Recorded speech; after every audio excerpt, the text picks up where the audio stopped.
fastest show in sports. People bought into the rhetoric and the propaganda about Colin Kaepernick, and he hated America, and he hated veterans, and he hated football, whatever you want to call it. They bought into it 9 years ago.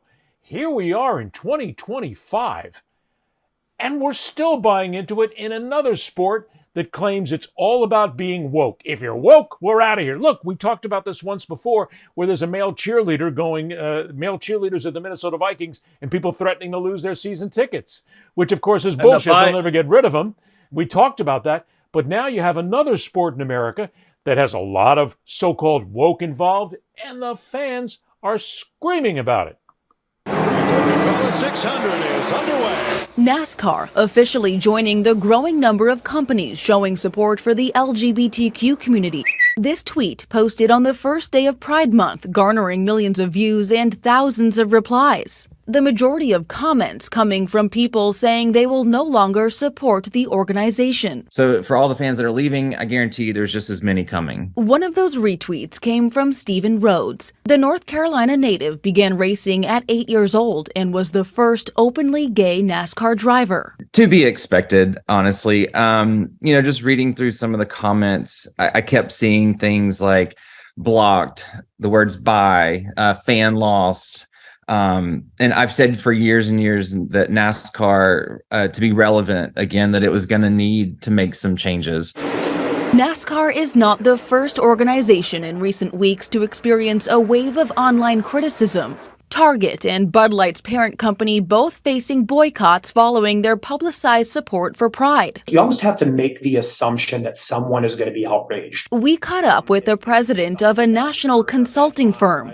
He says more and more companies are feeling the pressure to take a stance on social or political issues. If a brand is switching from being exclusive and appealing to one group and now is trying to expand that, there are going to be consequences. It brings up that great question again, Mike. You're a NASCAR fan. You like the racing. Yep. You go to it. Yes, I do. You enjoy it. You buy the Yes, I do. tickets. You buy the T-shirt, whatever it is. All right, then. And there's a gay driver. There's a female driver. There's a black driver. Hey, look, Bubba Wallace is taking a whole lot of crap right now. He's actually in the top 10. But because he is the black driver who is entitled and people are all over him and have been for years, they go after him just because, not because of his driving skill, which is obvious, but because he's black. We are still Wait here. a minute. What's the Wait a problem? minute. What's The only thing I big like at the concern? races are them French fry potatoes. All right, then. No, and by the way, I did not know Bubba Wallace was black. That's a white name, Bubba Wallace. Hell, I knew a Bubba from Shreveport, and he. Well, okay, all right. We made fun of our rednecks. Well, you know, for it's the funny. day. We talked about NASCAR last week, and along social media, especially on TikTok, what we put up there on TikTok got lit up by a lot of people going, it's all just woke. NASCAR's got to stop being woke. Go to short tracks in Richmond. Stop using electric cars. Stop trying to change the environment. Stop worrying about female drivers. Don't go to Mexico City and stop worrying about Hispanic drivers. It's all racism and hate that they're pushing out there. And this goes out to everybody who saw this before.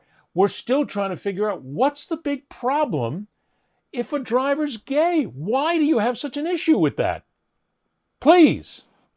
Well, because he'll be trailing some homosexuals in the on the track, and he'll get right behind him and come. No, okay, I'm sorry, that's offensive. No, Here's but the deal, it's offensive. Nothing. No, It you're actually right. is There's the truth. people like there's people like this, and this is our country. I saw somebody on some show say Black America doesn't like Pete Buttigieg because he doesn't move us. Well, you know what that's about. A lot of the black churches believe in the old biblical verse from Leviticus: "Man should not lay with man." It's stupid. It's Old Testament bullshit, and it needs to stop because, look, I don't know if I said this last week or the week before, but the whole notion of the whole notion of being gay is something that would bother me if my child came up to me. I don't know, Yeah, but I get it. and not because I wouldn't support those rights even harder, but the motion that he would be discriminated against, he would be bullied.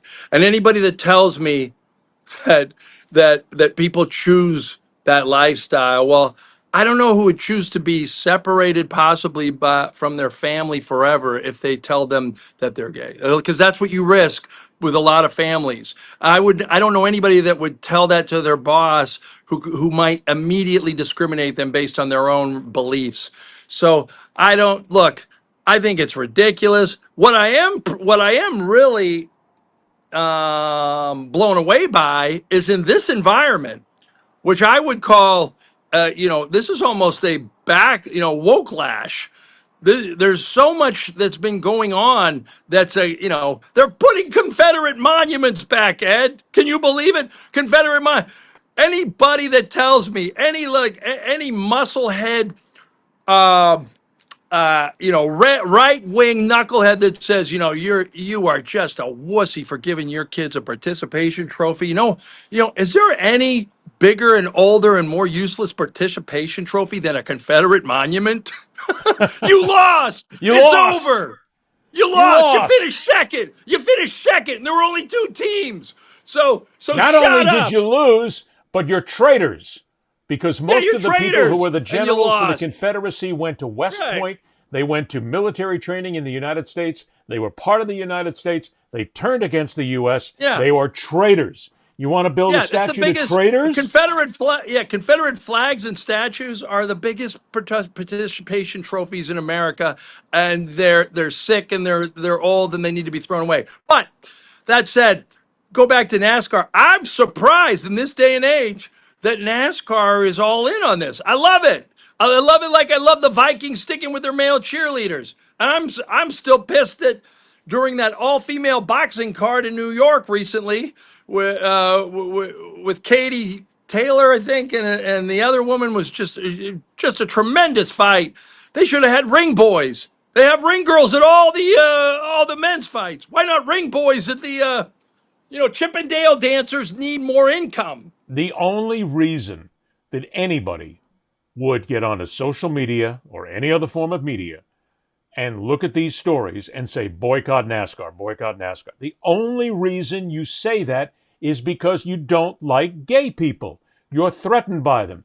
You're threatened by homosexuality or bisexualism, whatever it is. But you're threatened by it because it is not the macho man bullshit that you're used to with the guy with the big muscles and the shirt and the hat and everybody saying, come on, let's go swig a beer and we'll have 27 Marlboros while we do this. You what I say to anybody. People come to grips with it. There's something wrong with you. It's not the sport. It's you. Don't keep buying into the nonsense that people are out there saying it's not right for a gay man or a lesbian female to be in NASCAR, or it's not right for a black man to be in NASCAR or any sport. Stop buying into it. You're smarter than that. We think you are. Guess what? There are a lot of muscular guys who are gym bros who happen to be gay. There's guys who play rugby competitively. Do you know the guy who helped bring down Flight 97 on 9/11? The guy who led the revolt against the terrorist pilots? Todd Beamer. Gay rugby player. Mark, I was a Gardner. I want to say his last name. Was it Todd Beamer? Yes. Todd Beamer, I think, was the one. Who was one of them? There were several people who got but into this the cockpit. guy, he said, let's roll. He was the guy. He happened to be gay. He saved hundreds and thousands of lives. He might have saved the U.S. Capitol from being hit. So shut up. The whole thing about, it's one of those things where I don't know why we still get into there every time. And even my friend Chris Broussard is very religious, and I respect everybody's religion unless you use it to camouflage your bigotry. And when Jason Collins happens in most cases. Right, and when Jason Collins came out as the first sort of NBA player that actually was playing basketball still and come out as gay, the former forward for the New Jersey Nets, I think he played for a couple other teams. I thought it was a great moment because you're really risking your livelihood more than even Colin Kaepernick at that point. But there were people came out and said that this is wrong, and and the big thing from the religious right, the evangelical Christian, was hate the sin, love the sinner. We'll love this person. Like, you know what I said, Ed, to this, and I even said it to Chris Broussard. I said, hate the bigotry, love the bigot. Hate the big. Anybody out there that is against the Pride Month at NASCAR, I Or any don't sport. hate you. Or any I sport. don't hate you. I don't hate you because you're a bigot. I hate the bigotry. It's a No, sickness and it's got to stop. The anti-gay homophobia has got to stop. You know, and I don't say this because I have a trans nephew that I'm very proud of, and it was very hard for me to accept at first, not because of my religious beliefs, just because I grew up with a niece, and now he's a nephew. And I never, you know, when he came out at 18, I didn't know what to do with that, even as liberal as I am. But the bottom line is, it's like, oh my God, like it's like the doctor who says, like the person who comes running in and says, doctor, do you treat homosexuals? And the doctor looks at the guy and says, I treat people. What's your problem? see, and Mike, you made a good point. The people who are against this, who talk about it, who put it on social media, we don't hate you. That isn't the point of this. We're trying to understand, and we're not only doing that, but we're trying to tell you that there is a better way to do this. This is not important. In the grand scheme of things that happen in life, we're all just people trying to get through it before we all croak and pass off. Yeah. We're trying to have a little fun when we do this. Stop letting yourself be led by the evangelical Christians, by the far right wing Christian ethic that's out there, by the MAGA side of things, by Trump, by whatever. Look, I know you're fans. We get it. Whatever you want, and you're religious, whatever. But stop. It's not necessary. There's nothing wrong with a black man, a black female, anybody taking part in any sport whatsoever. They're out there competing. They're human beings. Yeah. That's just it. We And don't hate you, yeah. but we do despise what you speak of and why you speak of it. And we're trying to understand it. I want one person to come up to me and say, you know, the reason I don't like them, we just don't like those pussies in there. That's all they are. Just a bunch of pussy men out there. And they'll use the word. They'll go ahead and use the F word. Here we go, Mike. I don't even know if I want to use that word out loud. You know, because in and of itself, it's just such a disgusting phraseology. And people would say that he used it, so he must stand behind it. There's no reason to use this. It's sports. Enjoy it. No, it's like we talk about progress made in society. We talk about tradition. Like, well, there was nobody that came out and proclaimed their because they were afraid to death. No fooling. You know, I'll never forget the obituary that where a guy had written his own obituary, and he came out in his obituary, and he basically said he's really sorry to a lot of people in his life that he had to pretend to be this person, but that's the time. Those were the times, and this is who he was. And this was like a World War II hero. So I read that, and I almost cried because it's like, can you imagine it not being allowed to be who you are? Not Can you being able imagine to if be you yourself. came up to me and whispered in my ear and go, I got to tell you something. I go, what's up, Ed? I'm straight. I just wanted to tell you. Like I'd be like, Ed, I know you. I've known you love Shannon for a while. I'm okay with it. It doesn't change how I feel about you. That's how it feels to be gay. Like, think about that. And so I don't have any. I But just here's think the we other need to thing, move Mike, in all past this. this. And What? I'll just direct this at the NASCAR fans for a minute. But I could say this for any sport whatsoever. If you really think that in that infield, between those drivers, those crew chiefs, the spotters, the mechanics, the tire changers, and every guy there, if you really think there's one gay guy in all that, you got to stop drinking or start drinking heavier because it's just not true. Numerically, Well, and and if you really think there's no gays, there's no homosexuals whatsoever in professional football, or baseball, or basketball, or even hockey. If you think there's one or two, hey, get some help. Get a saliva test real quick. Yeah. There's a lot more Yeah. out there, but they don't say anything I guess- because they're afraid of people like you who make their life Yeah. difficult. And guess what? Bigot person who we love, like once again, Ed and I hate the bigotry. We love the bigot. You're going to hell before them. I hate to tell you. And I'll finish with this part, Ed. Charles Barkley, who, I can't get a hold of him like I used to, but he's just got so much going on. But when he's the guy who I like, but not Barkley, just the player, the character. I've known him for a long time, covering the NBA all those years for the New York Times and the Washington Post. Someone came up behind me at a finals one year and got me in a headlock, and I was like, "Oh God, what knucklehead is this?" And of course, it's Barkley. And I had like two. I was trying to do the Jeff Bezos at 40 haircut, where I was keeping as much as I could. And he goes, "What's wrong with you? What's wrong with you?" And I go, "What do you mean?" He goes, "Brother, you got to take it back to God." And I'm like, "What do you mean take it back to God?" And he goes, "When you were a baby, you came out, you were bald. Take it back to God." I swear to God, I started shaving my head after that.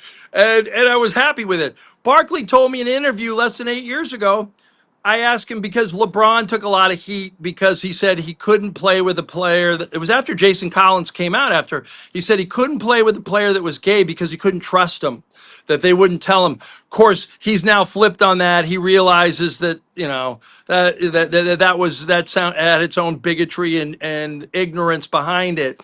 But at the time, I asked Barkley about it, and he goes, "Man, I played with at least 6 gay guys." And I'm like, "Really?" He goes, "Yeah." And he goes, "I knew they were gay. They weren't checking me out in the shower. They had their own relationships on the side. They weren't taking that in the locker room. It'd be like somebody in an office, touching a girl and saying, 'You got to go out with me.' Like, no, they were, I played with at least 6 guys who were gay." And I'm like, "Well," and he goes, "And I'm not going to out them because that's up to them." And I go, "Okay, I respect that." And he goes, "But," I go, "What do you think about it?" And he goes, "I think it's wrong. I think it's wrong that anybody knocks this stuff. Everybody's got gay." And at some point he said, I would rather play with a gay guy who can play than a straight guy who sucks."